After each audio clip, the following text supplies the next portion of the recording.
¿Cómo están, amados hermanos? Es con gran alegría que venimos nuevamente para estar juntos y estudiando la palabra del Señor. Es como crecemos, como lo conocemos mejor y como también nos integramos a su plan, el plan que Dios tiene para nosotros en esta tierra, porque es oyendo lo que Él hace, cómo actúa, lo que Él piensa, es la forma como nosotros también nos integramos a ese plan. Entonces, que hoy vamos a estudiar juntos la segunda parte del Salmo 116, que lo intitulo no solamente amo a Jehová, sino amo a Jehová porque me redimió o porque me salvó. Entonces, oremos juntos para que esa palabra ungida, esa palabra bendecida del Señor toque nuestros corazones y nos transforme. Padre amado, gracias te damos en el nombre de tu Santo Hijo Jesús, nuestro Señor Jesucristo, por la oportunidad que nos das de estar nuevamente delante de tu presencia. Señor, que el temor del Señor, el temor de Jehová caiga sobre nosotros y honremos, reverenciemos lo que oímos, no a través del hombre, sino lo que viene por tu Espíritu Santo. También te pedimos que nos ayudes con tu gracia para aplicar de una forma práctica lo que aquí oímos en nuestro día a día, Señor. En el nombre de Jesús. Amén. Gloria a Dios. Entonces, estamos en el Salmo 116 y vamos a aprovechar al máximo porque hay muchas riquezas que encontramos aquí en este Salmo, principalmente en esta segunda parte, donde vamos a leer el verso número 8. Dice: pues tú has librado mi alma de la muerte, mis ojos de lágrimas y mis pies de resbalar. Aquí hay tres cosas muy importantes que está declarando el salmista. Como ya mencionamos, no es David y se desconoce el autor. Sin embargo, no hay duda de que el hombre que escribió este salmo tuvo la inspiración del Espíritu Santo, porque lo que está escrito aquí no es solamente una bendición para nuestra vida espiritual, sino una revelación de nuestro Señor Jesucristo, de lo que Él vivió como Redentor,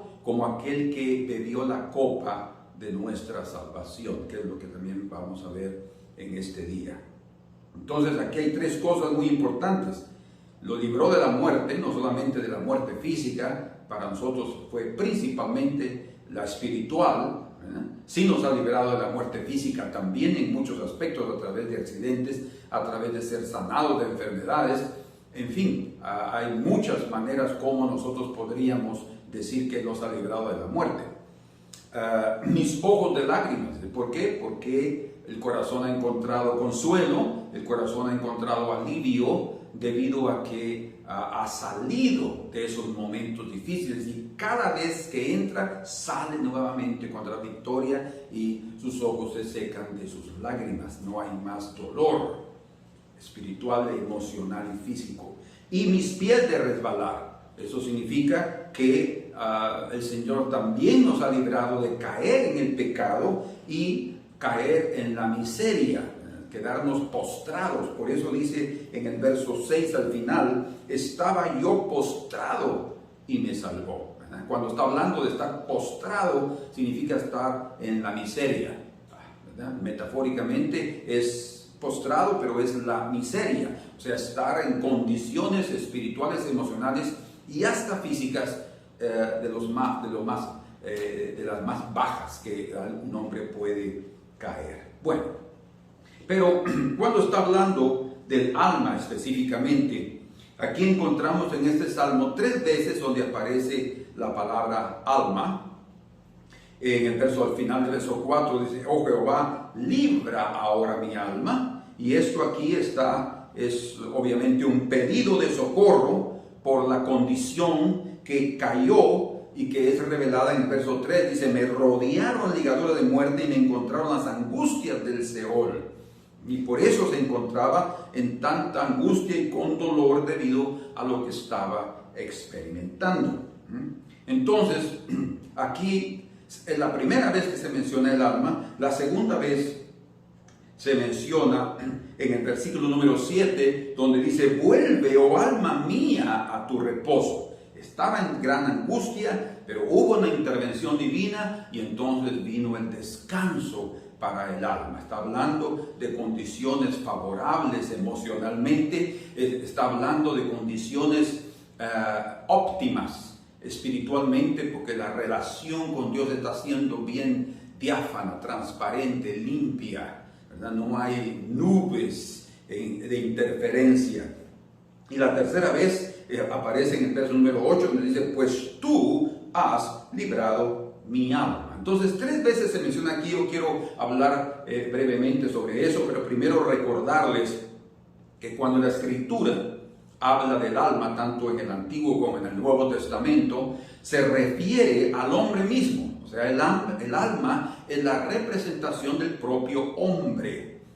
Como dice la Escritura en Génesis capítulo 2, verso 7, cuando el Señor hizo al hombre del polvo de la tierra y dice que hizo de él un ser viviente, o sea, una alma viviente.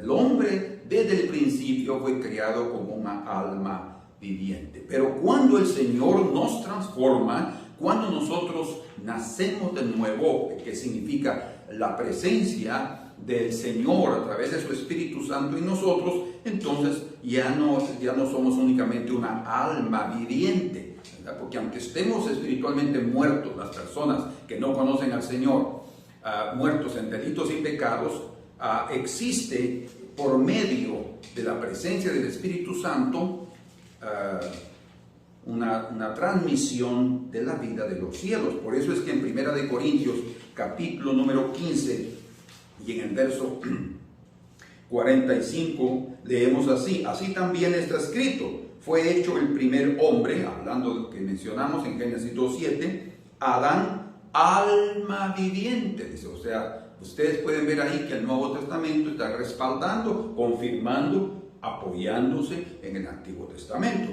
Y dice, el postrer Adán, o sea, el último Adán, que es Cristo Jesús, no es el segundo, es el postrer Adán, espíritu vivificante, ¿verdad? ¿Por qué? Porque ya trae una vida eterna, ya no hay acción para la muerte. Entonces, ese espíritu vivificante, que es el Espíritu de Dios, fue colocado en nuestras vidas, entra a nosotros cuando nacemos de nuevo. Entonces, el alma en sí es la que peca y es la que para los inconversos y los impíos que no acepten la oportunidad que Dios les da en esta tierra, irá al infierno y recibirá el castigo.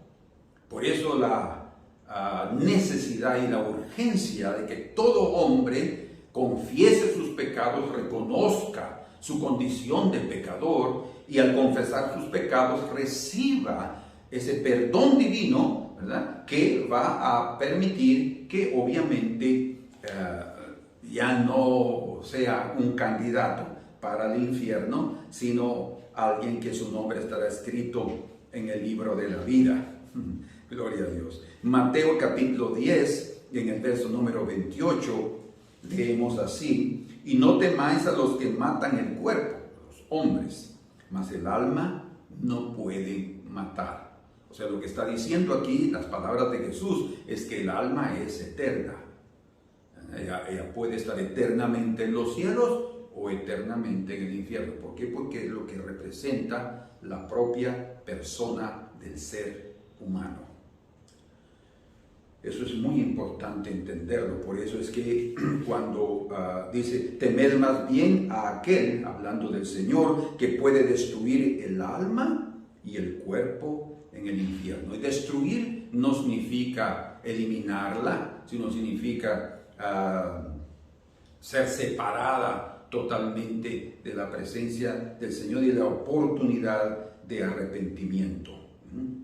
Entonces, cuando hay perdón, hay descanso para el alma. Por eso es que aquí encontramos en el Salmo 116, verso 7, vuelve, oh alma mía, a tu reposo, porque hay descanso en el alma. El verdadero reposo solo lo encontramos en Dios, y el verdadero conforto, el verdadero alivio, el verdadero refrigerio viene a través de su presencia en nuestras vidas. Hablando otra vez sobre la condición del alma y de lo que ella representa, en Lucas capítulo número 12 se registró aquí las palabras del Señor, pero Lucas dice algo muy interesante en lo que se dice aquí. 12, verso 19, dice: y diré a mi alma, hablando de rico a su propio ser, diré a mi alma, a sí mismo. ¿Se dan cuenta? El alma somos nosotros mismos. Y diré a mi alma, alma, muchos bienes tienes guardado para muchos años, repósate, come, bebe, regocíjate. Ese es otro tipo de reposo, es el reposo que los hombres piensan que tendrán cuando tengan lo suficiente. Nunca hay ese reposo. Pero Dios le dijo: necio, esta noche vienen a pedirte tu alma. O sea, lo que Él es y lo que has provisto, ¿de quién será? Así es aquel que hace para sí tesoro y no es rico para con Dios. Entonces, el Señor ya ha dicho: venid a mí los que estáis trabajados y cargados, y yo os daré descanso.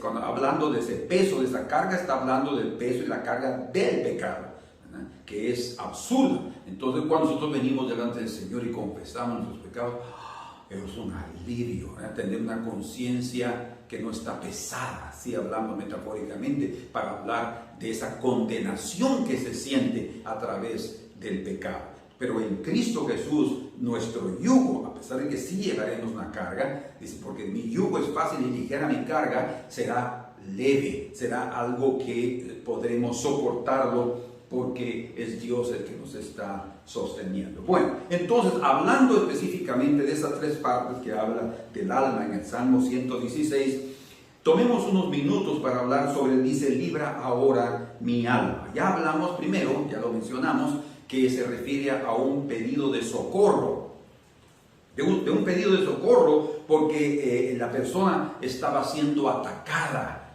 por el propio infierno, ¿verdad? Y el propósito del infierno, Satanás y sus ángeles caídos, demonios, es destruir tu alma.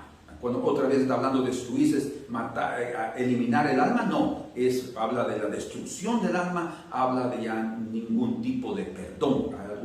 Hay algunas sectas que piensan que en el infierno va a ser eliminada el alma y se va a acabar todo. Ahí dice la Escritura que pasarán por toda la eternidad en un sufrimiento, ¿verdad? Que discutir nosotros sobre la benevolencia de Dios y que por qué Dios hace eso, creo que es absurdo, porque nos falta entendimiento para entender ciertos asuntos sobre la eternidad y sobre la responsabilidad.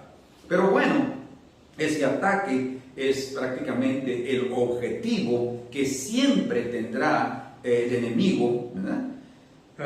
Para mantener el alma en un estado de angustia y de dolor.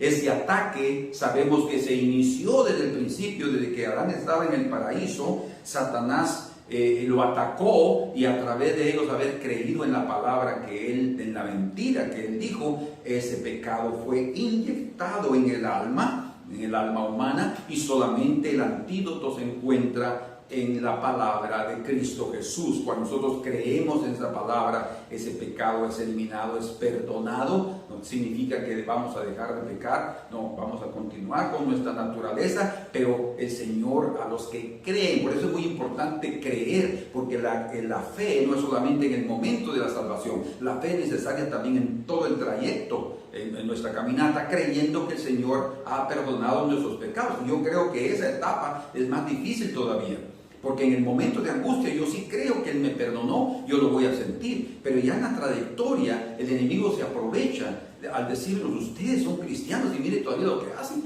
Esa duda puede traer una mayor condenación, ¿verdad? Por eso es tan importante mantener la fe firmes, la fe, dice el Señor, porque el ataque va a ser constante, como el Señor registró hablando de la tentación de Él en el desierto. dice que Satanás lo dejó por un tiempo, o sea, lo tentó la primera vez, lo dejó por un tiempo, pero eso significa que iba a continuar tratando de destruirlo. Él lo hizo durante todo su ministerio, usó a Judas, lo atacó en el Getsemaní, lo atacó en la cruz, y los 3 días que lo tuvo en el infierno, él trató de que nunca más saliera de ese lugar.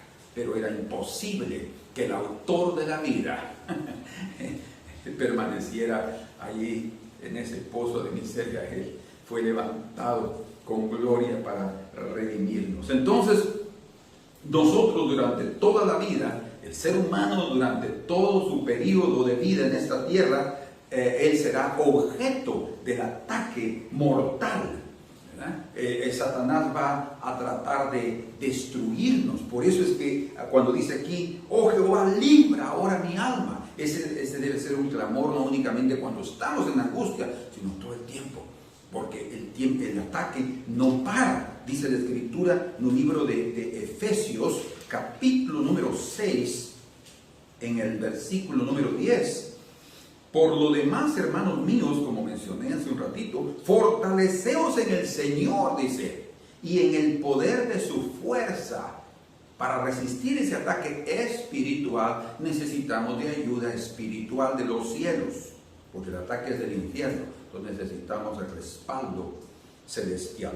Y dice, vestido de toda la armadura de Dios, que es espiritual, que no tiene nada que ver con cosas físicas, para que podáis estar firmes contra todas las acechanzas del diablo. Es imposible que por nuestra propia humanidad, que por nuestra propia cuenta, resistamos el ataque del enemigo. Ni Adán, que era inocente, no perfecto, que era inocente en el periodo cuando él cayó en el paraíso, él fue una víctima del enemigo, voluntariamente se entregó, pero su esposa lo representaba a él y ella cayó y fue engañada. No podemos decir, Eva tuvo la culpa, no, también Adán estaba ahí, el hebreo da a entender eso. Entonces, es imposible que solo por nosotros mismos lo resistamos, no, tenemos que fortalecernos en el Señor, como Jesús nos demuestra que Él sí lo venció en la tentación y durante todo el periodo y hasta en el infierno. Fue levantado al tercer día con gran victoria. Es lo que nosotros necesitamos celebrar hoy. Por tanto, dice, porque no tenemos lucha contra sangre y carne. ¿Se dan cuenta? O sea, no, a veces sí podemos resistir a otro humano, a pesar de que siempre habrán diferencias de tamaño, de peso y de habilidad, y podemos perder, pero podemos resistirlo. Pero con el otro no, porque el otro es un gigante espiritual, no lucha físicamente, a pesar de que también puede atacarnos con enfermedades, como lo hizo con Job, con la permisión de Dios. Pero sus habilidades espirituales en la mente, en los pensamientos, en el espíritu, destruyendo el alma con desconfianza, con incredulidad, con desobediencia, con inmoralidad. Porque no tenemos lucha contra sangre y carne, sino contra principados, contra potestades, contra los gobernadores de las tinieblas de este siglo. No está hablando de estos últimos 100 años, no, está hablando del mundo en el cual nosotros vivimos. Contra huestes espirituales de maldad en las regiones celestes. O sea, Dios está sobre, ¿verdad?, el mundo material, y ahí están atacando. Por tanto, dice, tomad toda la armadura de Dios para que podáis resistir en el día malo, ese es el día de la tentación, como el mismo Señor nos enseñó a orar, ¿verdad? Y Padre, no nos dejes caer en la tentación, líbranos del mal, líbranos del mal. No significa que el Señor no permitirá que seamos tentados. Él no tienta a nadie, como dice en Santiago, capítulo 1, verso 13. Él no tienta a nadie. Sin embargo, las tentaciones siempre habrán. Tentaciones es lo mismo que cualquier tipo de prueba. Nosotros podemos pecar hasta en una prueba de una enfermedad, una prueba financiera, y no propiamente una prueba inmoral, de inmoralidad, ¿verdad? Entonces, nuestra falla está a flor de piel. Ahí estamos propensos, hay una inclinación de parte de nuestra naturaleza. Sin embargo, nosotros necesitamos estar tomando esa armadura, ¿verdad?, para resistir ese día malo, ese día del ataque, y habiendo acabado todo, dice, estar firmes. O sea, el propósito de Dios es siempre darnos esa firmeza. Por eso el salmista aquí lo experimentó y él ha dicho aquí, oh Jehová, libra ahora mi alma. Es otra vez un pedido de socorro. Ahora, las oportunidades de salir vencedor cuando nosotros tenemos la presencia del Señor aquí son muy, muy altas, porque tenemos su Espíritu Santo, que es el que nos provee esa armadura, que no la vamos a estudiar ahora, lo hemos estudiado ya en otras ocasiones. Si no se recuerda, busquen eso en video y van a encontrar sobre la armadura de Dios. Pero nosotros, después de invocar entonces el nombre de Dios, porque aquí aparece en el verso 4 la primera vez, dice, entonces cuando estaba en angustia y el dolor, invoqué el nombre de Jehová. Entonces, después de invocar el nombre de Dios, entonces el hombre va a dejar de estar postrado, destruido, y va a experimentar la salvación. Todo por su misericordia, como dice en el verso 5, y por su justicia. Misericordia porque nos perdona, y justicia porque alguien más pagó el precio por nosotros. Por eso, disculpen, dice en el verso 12, ¿qué pagaré a Jehová por todos los beneficios para conmigo? No existe de nosotros, humanamente hablando, la capacidad de poder pagar o ser fieles, ¿no? Como leemos en 2 Timoteo 2:13. Dice, aunque nosotros seamos infieles, Él permanece fiel, no puede negarse a sí mismo. Entonces, nosotros no tenemos esa capacidad, pero sí podemos a través de mostrar un corazón agradecido. Entonces, tenemos la misericordia de Dios a través de su perdón y a la justicia de Dios a través del juicio que cayó sobre Jesús. O sea, esas dos cosas van juntas, la compasión y la justicia o el juicio.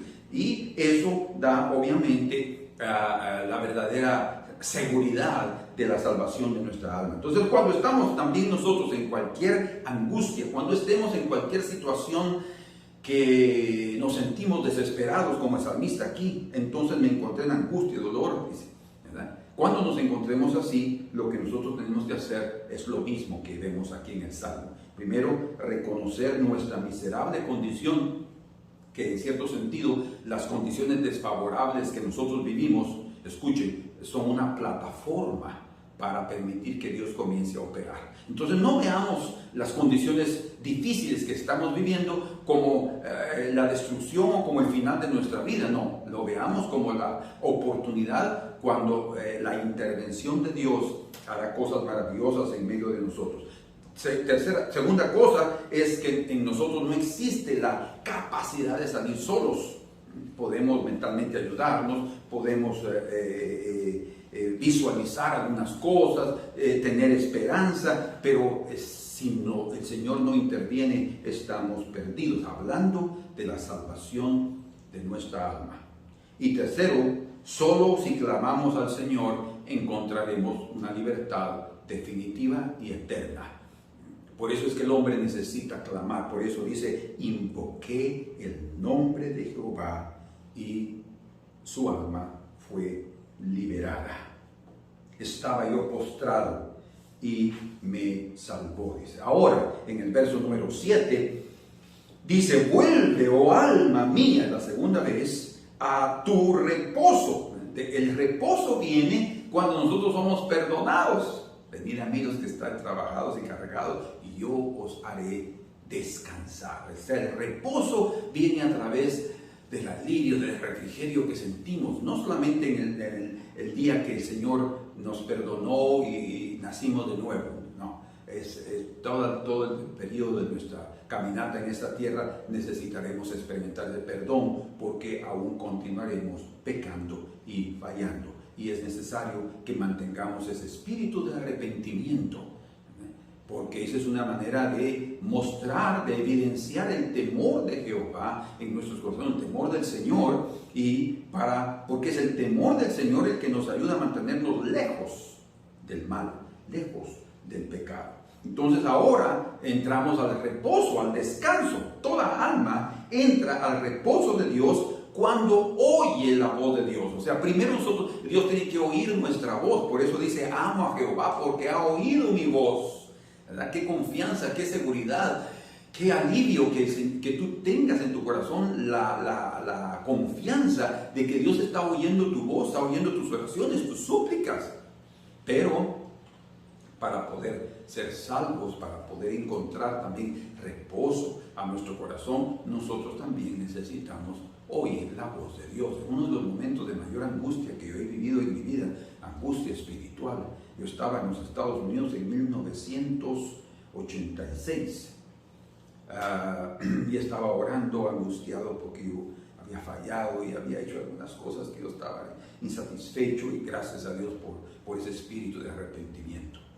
Y yo estaba orando diciendo: Señor, perdóname, Señor, yo no quiero fallarte, Señor, pero yo te he fallado y yo quiero, Señor, ser un hombre santo. Y yo estaba orando al Señor, pero sintiendo una carga tan fuerte, una intranquilidad como nunca la había sentido.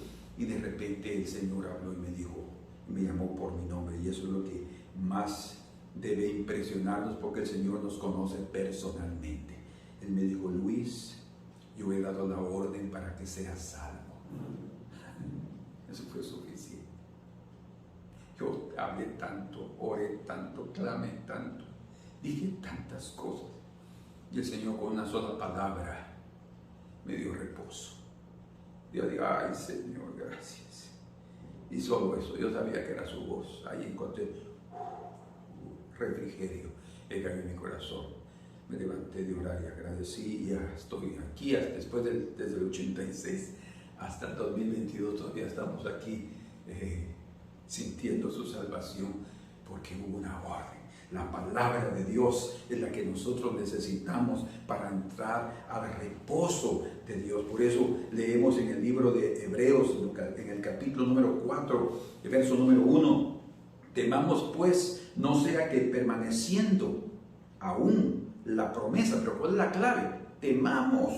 No podemos relajarnos, no podemos negligenciar, no podemos ser negligentes, no podemos menospreciar la grande salvación que el Señor nos ha dado. Hay que cuidarla como lo más precioso. Si cuidamos nuestra salud, espero que la cuidemos. Así también física, también debemos de cuidar nuestra salud, que es sinónimo de salvación espiritual. Temamos pues, no sea que permaneciendo aún, eso significa que va a llegar un momento en que ¡pum!, se va a terminar. Permaneciendo aún la promesa de entrar en su reposo,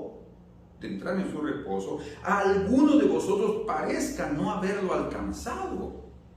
Ya ven cómo Pablo está escribiendo esto a los hebreos. Yo creo que Pablo es el escritor de la carta a los hebreos. Dice: porque también a nosotros se nos ha anunciado. Ahora vean ustedes cómo el reposo está relacionado con la palabra del Señor. Dice: porque también a nosotros se nos ha anunciado la buena nueva, el evangelio, como a ellos. A nosotros y a ellos. Quiere decir que aquí hay dos grupos, ¿verdad? Probablemente son los judíos y los gentiles, dice. Pero no les aprovechó el oír la palabra. O sea, la oyeron, que en el griego da ese sentido, que sí la oyeron, pero no creyeron. Infelizmente no estaban con los que estaban oyendo. Dice: pero no les aprovechó oír la palabra por no ir acompañada de fe en los que la oyeron. La palabra de Dios debe producir fe. De hecho, la palabra de Dios produce fe. ¿Pero en quiénes? En los creyentes, en los que llegaron al momento propicio. A veces hay personas que no están con esa fe. Oyen la palabra de Dios, pero la menosprecian, la dejan pasar. El Señor habla, ¿verdad? Pero es lo que sucede como en la parábola del sembrador, que la palabra de las semillas cayeron también en tierra dura. O sea, hay corazones duros. Hablando de la tierra, el corazón, hay 4 tipos de corazones, ¿verdad? Y esa dureza es una manifestación de incredulidad, y la incredulidad produce desobediencia, ¿verdad? Y obviamente no se va a experimentar el reposo. Entonces dice: pero los que hemos creído, después de oír la palabra, hemos creído, porque por eso es que es buena la angustia, porque es en los momentos de angustia, de tribulación, de momentos difíciles, que las personas se suavizan en sus corazones, se convierten más sensibles y responden al toque divino. Dice, pero los que hemos creído entramos en el reposo de la manera que dijo. Por tanto, juré en mi ira, no entrarán en mi reposo, aunque las obras suyas estaban acabadas desde la fundación del mundo. Es una figura. Porque en cierto lugar así, dijo así del séptimo día, el reposo. Y reposó Dios de todas sus obras en el séptimo día. Y otra vez aquí, no entrarán en mi reposo. O sea, Él reposó en el séptimo día de su creación para mostrar que hay un reposo para el pueblo de Dios. No es propiamente un día de la semana. Nosotros tenemos que aprender a reposar. Yo no soy sabático ni soy adventista. Tenemos que aprender a reposar por lo menos un día a la semana. Los musulmanes descansan el viernes, su día santo. Los judíos lo hacen el sábado. Los cristianos lo hacemos el domingo. Tenemos que descansar por lo menos un día dedicado al Señor. Pero no está hablando de ese día de la semana. Está hablando del reposo de tu alma. Esto representa pero el verdadero reposo viene a través de oír la palabra de Dios. Por eso es que tú, cuando ya oyes la palabra de Dios, vas a vivir todos los días buscando ese reposo. Dice entonces aquí, por lo tanto, puesto que falta que algunos entren en él, en el reposo de Dios, y aquellos a quienes primero se les anunció la buena nueva, dicen los judíos, no entraron por causa de desobediencia. Quiere decir que sí se puede oír y desobedecer. ¿Por qué? Porque es fruto de la incredulidad, de la dureza del corazón. Otra vez determina un día. Hoy, dice, o sea, ven ustedes, hoy puede ser martes, hoy puede ser jueves, hoy puede ser viernes, hoy puede ser lunes.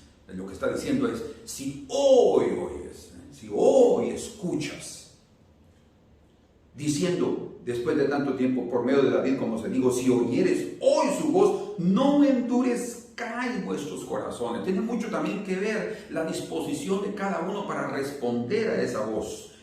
Porque si Josué les hubiera dado el reposo, no hablaría después de otro día. Por tanto, queda un reposo para el pueblo de Dios, porque el que ha entrado en su reposo, también ha reposado de sus obras, como Dios también de las suyas. Está hablando de tu reposo también, ¿verdad? Que aquel que ha entrado en su reposo ha encargado de sus obras. ¿Qué obras? ¿Qué son las obras?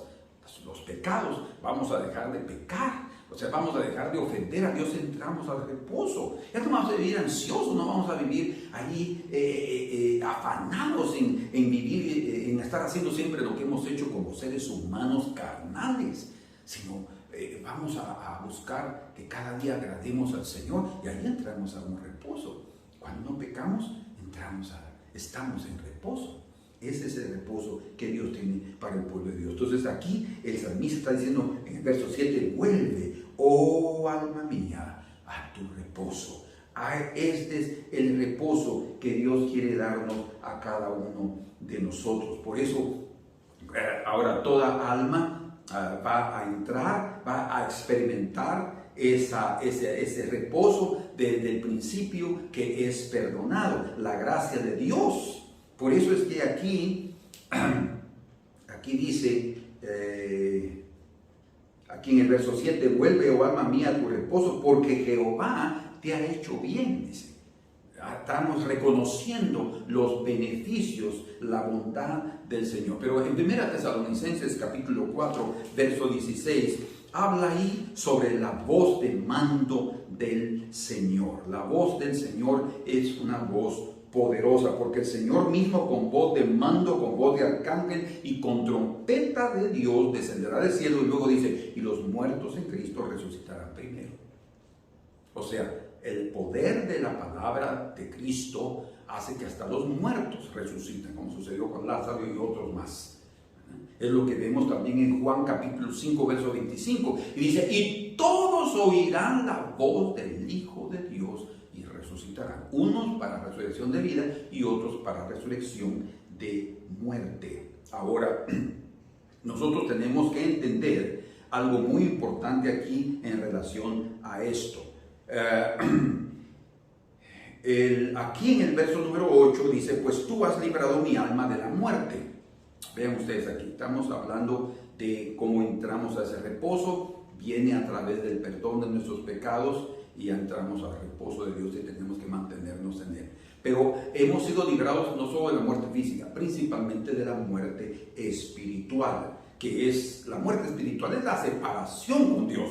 Por el alma viviente, esa estaba en comunión con Dios. Sin embargo, cuando cayó en pecado, acabó la comunión, por eso fue también expulsado del paraíso con toda su mujer y toda la familia de Adán, todos sus descendientes, incluyéndonos a nosotros. Pero cuando viene la reconciliación, entonces ahí comienza otra vez la unión, se acaba la separación y nosotros venimos a esa comunión preciosa, porque el alma, como ya dijimos, es inmortal. Cuando está hablando otra vez en Mateo 10, 28, que tenemos que temer a aquel que destruye el alma y el cuerpo en el infierno, está hablando otra vez, cuando habla de destrucción, de la condición perdida para siempre del alma, o sea, sin más salvación en el estado eterno de perdición en el infierno. Por eso está diciendo ahí, has librado mi alma de la muerte. Esa muerte espiritual y eterna, el Señor nos ha librado a través de la fe en el Señor Jesucristo, a través de su sacrificio maravilloso. Ahora, en la tierra, Dios nos exhorta, estando aquí ahora en esta tierra, a que oremos diciendo, no nos metas en tentación, ¿verdad? Pero como también hemos leído en otras ocasiones, en otras versiones, y es lo que también da a entender el griego, es que no nos dejes caer en tentación, ¿verdad? Porque siempre tendremos tentaciones. No nos dejes caer en tentación y pedimos que Él nos libre. El Señor Él nos enseñó ahora eso, de la caída que pone en peligro nuestra fidelidad al Señor. Entonces nos libra constantemente el Señor del poder de la muerte a través de su aguijón. El aguijón de la muerte es el pecado, y el Señor nos libra de ese poder de la muerte.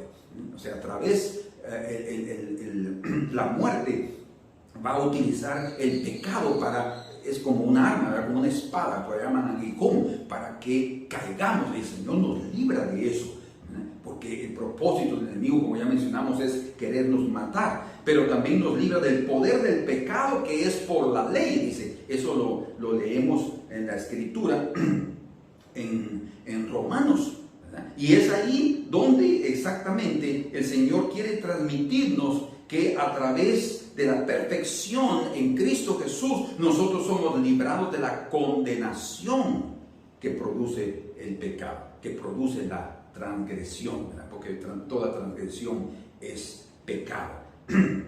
Ahora, cuando nosotros vemos esta situación en nuestra vida, cuando veamos que estamos en alguna tentación, tenemos inmediatamente que clamar al Señor para que su gracia esté sobre nosotros y el poder de su Espíritu Santo nos libre del aguijón del pecado, ¿verdad? Pues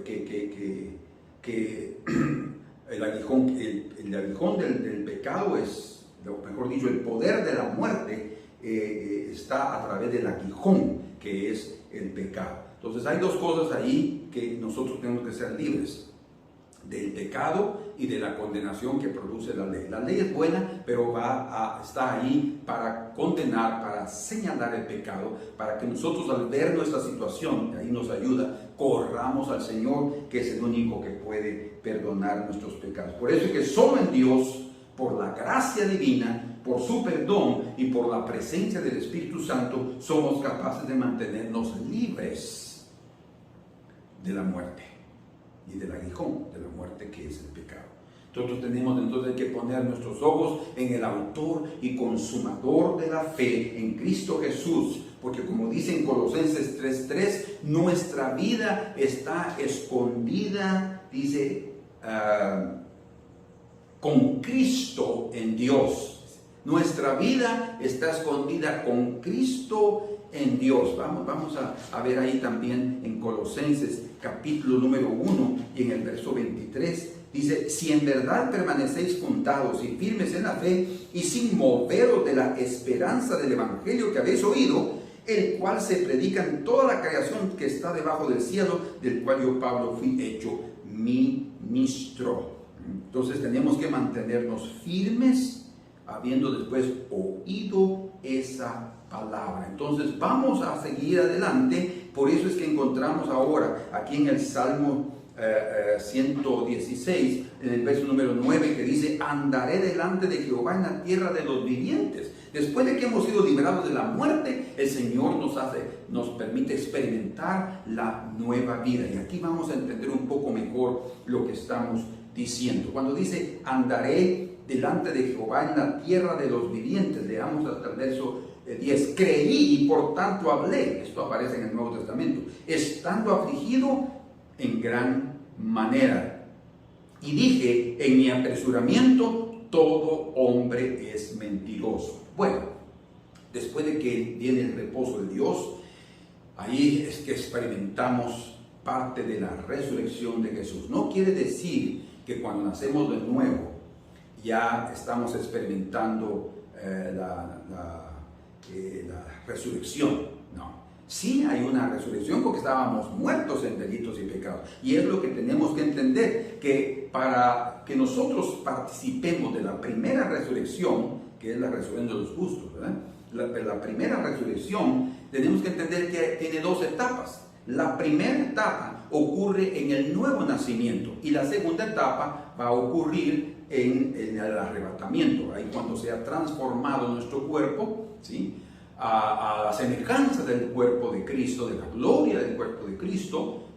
O sea, eso significa que se va a realizar lo que la Escritura llama en Romanos la adopción de hijos, la adopción del cuerpo. Allí es donde estamos totalmente redimidos. Entonces tiene dos etapas, como dice exactamente en el libro de Efesios, en su capítulo número 2, leemos así: y Él os dio vida a vosotros cuando estabas muertos, o sea, en delitos y pecados, dice aquí, y en vuestros delitos y pecados. Quiere decir que antes de conocer al Señor hay una muerte espiritual. Cuando lo conocemos y Él entra en nuestra vida, hay la primera etapa de la resurrección. De hecho, cuando una persona nace de nuevo, esa experiencia ya le garantiza que pueda participar en la resurrección física. Tenemos que ser fieles, ¿verdad? Permanecer fieles, perseverar hasta el fin.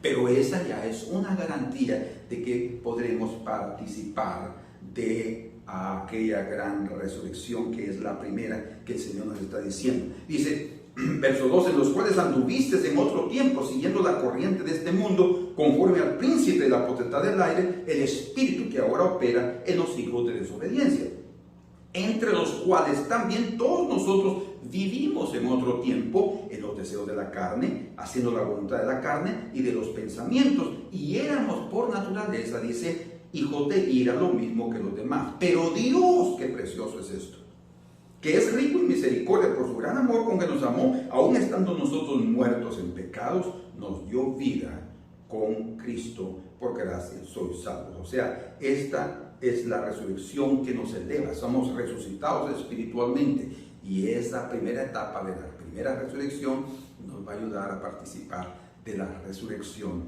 física.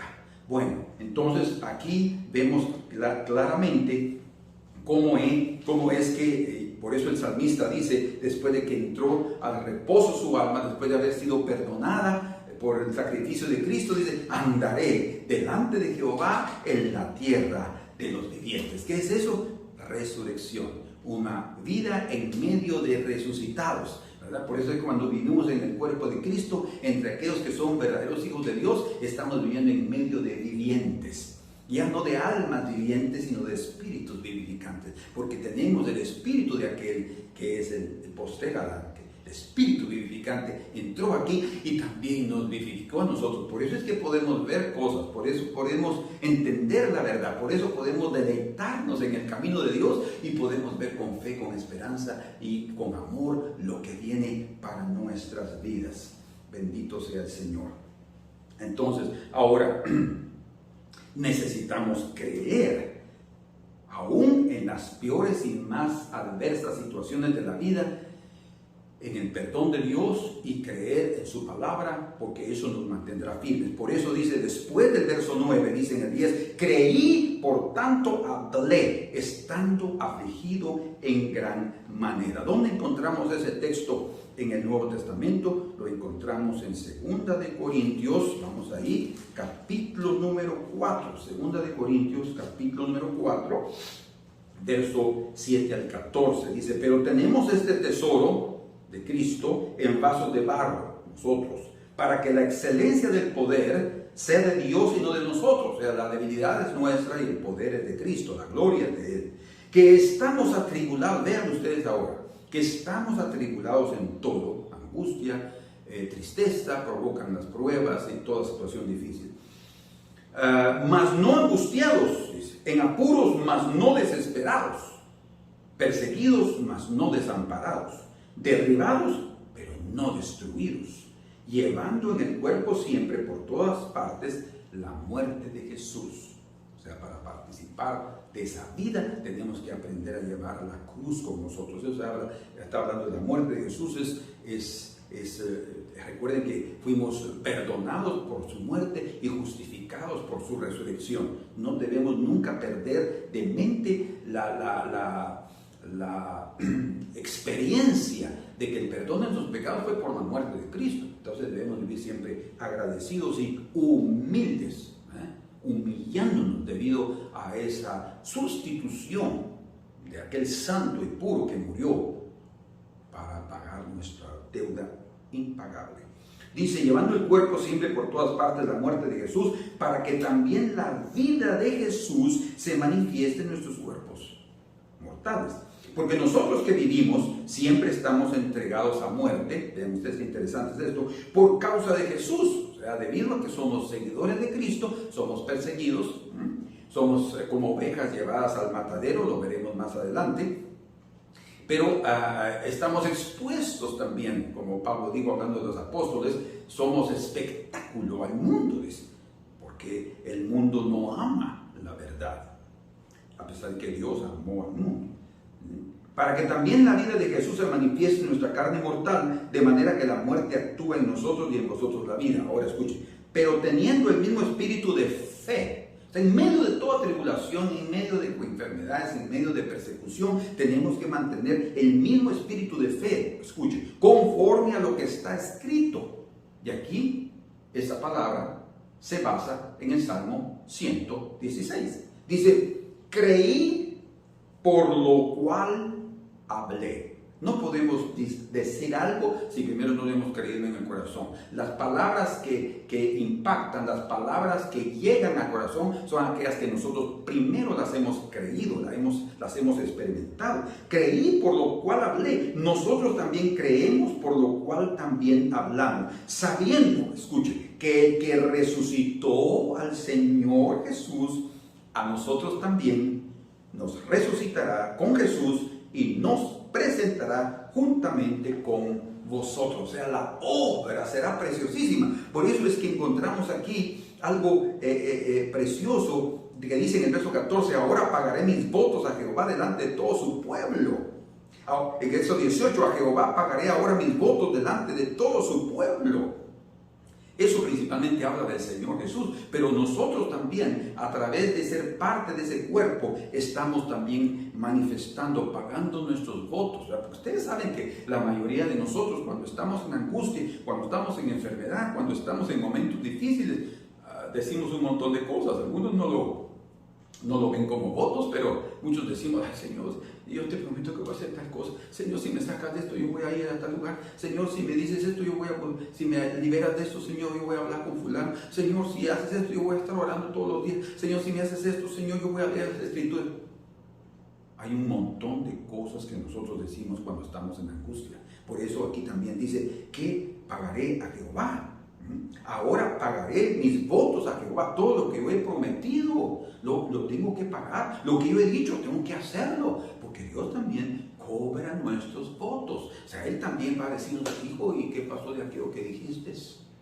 Que ibas a alabarme todos los días, que ibas a orar todos los días, que ibas a pensar en mí, que ibas a hablarle a las personas de mí. Entonces hay palabras, hay votos que nosotros tenemos también que cumplirlos, pero obviamente viene a través de esa experiencia de la vida nueva. Por eso dice, andaré delante de Jehová en la tierra de los vivientes. No está hablando solo de participar de la resurrección como un evento, sino Cristo le dijo a Marta y le dijo a Lázaro, a María, y Lázaro lo experimentó, y le digo, yo soy la resurrección y la vida.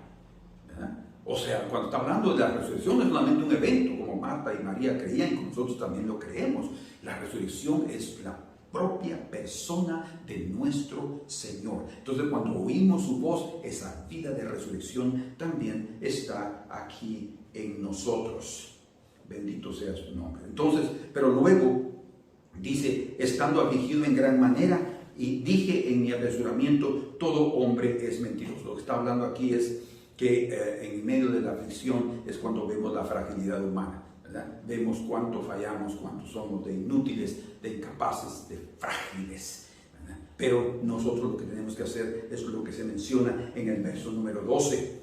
¿Qué pagaré a Jehová por todos los beneficios para conmigo? ¿Cómo yo puedo demostrarle al Señor mi gratitud? Dice, tomaré la copa de la salvación, verso 13, e invocaré el nombre de Jehová. Y aquí estamos entrando a una, tal vez no hay duda, a la parte central de este salmo. Tomaré la copa de la salvación. Dentro de los rituales que el Señor enseñó a los sacerdotes y al pueblo judío en relación a las fiestas, principalmente en la Pascua, era de las libaciones, o sea, eran bebidas, ¿verdad?, que se efectuaban.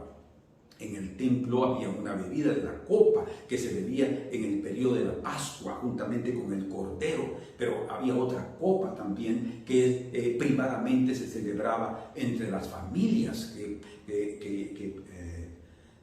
sacrificaban un cordero por familia y comían su carne asada al fuego. También había una copa y era la copa de la bendición, pero también era la copa de la salvación o la copa de la victoria, la copa de la celebración, porque es lo que sucede cuando algunos celebran algún asunto, ahí están celebrando algo, y así eran en la antigüedad, celebraban.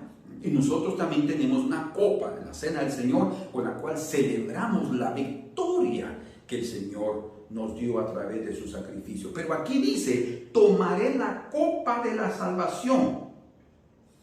Entonces, la forma como nosotros podemos demostrar al Señor nuestra gratitud por todos los beneficios para con nosotros es tomar la copa de la salvación, también llamada la copa de acción de gracias. Como cuando Cristo dice en Mateo capítulo 26, hablando de la cena del Señor, dice que tomando la copa dio gracias, tomando el pan dio gracias. O sea, es la copa de la acción de gracias. Entonces, primero tenemos que entender cuál es esa copa. Y segundo, quién la bebe y quién la bebió. Obviamente nuestro Señor Jesucristo fue el primero que bebió esa copa, pero también Él les dijo a sus discípulos que nosotros también teníamos que beber esa copa. Recuerden que hasta el propio Juan y su hermano Jacobo,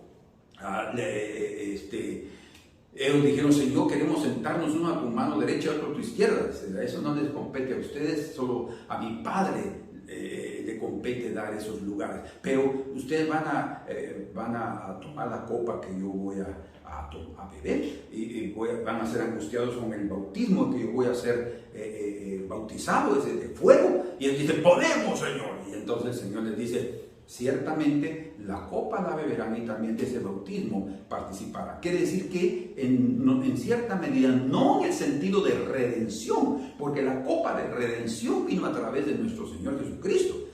Porque Él mismo le dijo a Pedro, cuando Pedro sacó su espada para defenderlo y le cortó la oreja derecha a Malco, el siervo del sumo sacerdote. Qué interesante es eso. El Señor le devolvió su orejita, lo curó, hizo un milagro en ese momento, ¿verdad? Una operación estética de las mejores que existen. Y en ese momento Él le dijo, Pedro, guarda tu espada en tu vaina, ¿verdad? ¿No crees que la copa que el Padre me ha dado no la debo de beber?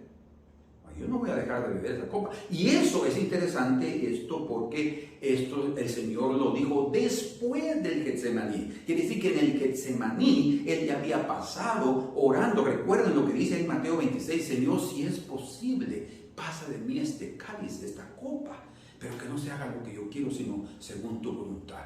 Va la segunda vez y dice, si no es posible pasar de mí, que se haga tu voluntad. Y ahí encontramos algo muy, muy importante cuando dice en el verso número 44, dice, y dejándolo se fue de nuevo y oró por tercera vez, diciendo las mismas palabras. Quiere decir que cuando ya llegaron para prender al Señor, con esa turba de soldados y alguaciles, y Judas entre ellos, él ya había orado las 3 veces. Y aquí en el Salmo 116 se menciona 3 veces también, invocaré el nombre de Jehová. Primero en el verso 4, luego en el verso 13 y luego en el verso 17. Invocaré el nombre del Señor. Y el Señor Jesús invocó el nombre de su Padre, diciendo, Señor, si es posible. Él no quería experimentar esa copa, porque también es una copa de la amargura.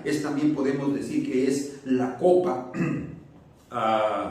como tengo aquí, de los sufrimientos, de la amargura, y la copa de la maldición, porque esa copa iba a caer, todo eso iba a caer sobre él. No era fácil beber eso. Por eso él estaba orando de esa manera. Señor, si es posible, pase de mí esta copa, este cáliz, pero que no se haga lo que yo quiero, sino lo que tú, Señor.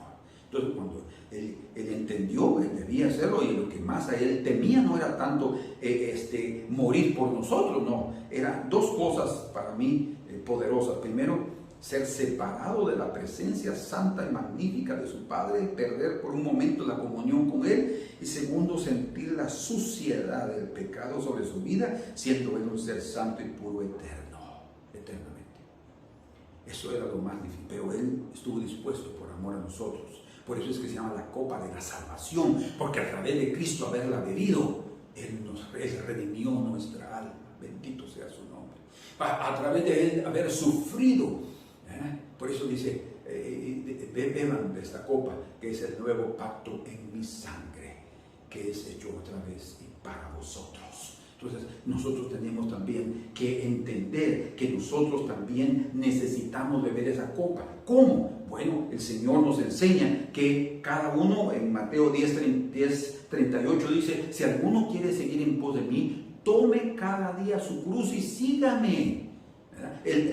Tomar la cruz es exactamente el beber la copa, porque la cruz vino después, pero se bebe primero la copa. O sea, yo tengo que estar dispuesto también, en otro sentido, a aceptar con acciones de gracias lo que venga en mi vida. No importa si es una situación difícil, da gracias al Señor, y cuando tú haces eso, estás bebiendo la copa de la salvación. No en el sentido de redención en la que Cristo lo hizo, sino en el sentido de que a través de dar gracias por el momento difícil que podemos vivir, no por ser masoquistas como lo hemos mencionado, sino por entender que a través de esas circunstancias Dios está operando cosas maravillosas en nuestra vida, libertándonos de vicios, libertándonos de pecados, libertándonos de dependencias. Entonces nosotros vamos a poder también experimentar esa copa de la salvación, copa de liberación, la copa de la bendición, la copa de la victoria. Bendito sea su nombre. Nosotros tenemos entonces también que beber, como el Señor se lo dijo a Juan y a su hermano, ¿verdad? Y el Señor obviamente también le dijo a sus discípulos que celebraran cada vez que lo hagan. Dice, comer este pan y beber esta copa, ustedes están recordando la muerte del Señor hasta que haciendo memoria. Entonces es importante, hermanos amados, que nosotros hagamos eso, y que en medio de esa realidad, en medio de lo que estamos viviendo, y con palabras realmente de gratitud, como dice en el verso 17, en la última parte cuando se invoca por tercera vez, te ofreceré sacrificio de alabanza. Cuando está hablando de sacrificios de alabanza, la traducción ahí es, te ofreceré acciones de gracias e invocaré el nombre de Jehová. Entonces vamos a invocar el nombre del Señor cuando estamos en angustia, y Él nos va a libertar. Vamos a invocar el nombre del Señor durante todo nuestro periodo de la vida, porque estamos en reposo y estamos invocando. No podemos dejar de invocar el nombre del Señor porque nos convertimos en personas totalmente frágiles contra el enemigo. Y tercero, vamos a invocar el nombre del Señor porque las cosas se han cumplido, como dice: oh Jehová, ciertamente yo soy tu siervo, verso 16, siervo tuyo soy, hijo de tu sierva, tú has roto mis prisiones. Es una manera de cantar la victoria. Te ofreceré acciones de gracias e invocaré el nombre de Jehová. Hay una conexión entonces entre tomar la copa de la salvación e invocar el nombre del Señor. Por eso es que el Señor invocó 3 veces el nombre de su Padre en el Getsemaní, de tal manera que cuando Él ya está en la cruz, por haber invocado esas 3 veces y lo que representa cada invocación, cada clamor, Él dice en la cruz: Padre, en tus manos encomiendo mi espíritu. O sea, 2 cosas se manifestaron allí a través de esa experiencia del invocar y de tomar esa salvación. Primero, confianza. El Señor invocó y hubo ahí confianza. Señor, en tus manos entregóme. Yo sé que tú harás esa obra en mi vida de sacarme de ese pozo de miseria en el cual yo estoy entrando. Pero segundo, es de lealtad. ¿Por qué? De lealtad de Cristo para Dios. Porque sobre Él estaba cayendo toda la responsabilidad de la obra, de morir por nosotros. El Padre lo resucitó, el Padre operó todas las cosas también a través de Él y por su Espíritu Santo. Pero la responsabilidad, por eso Él dice: Señor, ¿por qué me has abandonado? Porque la responsabilidad cayó sobre Él. Entonces hay 2 cosas aquí muy importantes que vienen a través, que están muy relacionadas con la copa de la salvación e invocar el nombre del Señor, que es la confianza en Dios. Señor, gracias por todo, acciones de gracias en mi vida. Gracias, Señor, tomaré la copa de salvación con una muy buena actitud. No importa la angustia de que yo vaya a vivir, tú vas a liberarme. Confianza y lealtad. Vamos a permanecer fieles, no solo en los momentos maravillosos, sino también en los momentos difíciles. Vamos a ser leales y vamos a cumplir con lo que nos corresponde, con nuestra responsabilidad. Entonces, todo esto aquí encontramos una declaración total de confianza y una declaración total y una revelación total de lealtad. Confianza otra vez por la liberación. Tenemos que aprender a confiar en Dios, que en medio de cualquier circunstancia Él nos liberará, no importa cuán intensa sea la prueba. Y lealtad, vamos a permanecer firmes a Él a través de la armadura de Dios que Él nos ha dado, para que Él pueda decir: este también es un hijo que complace mi corazón. Espero haber transmitido para ustedes esta parte tan importante de este salmo.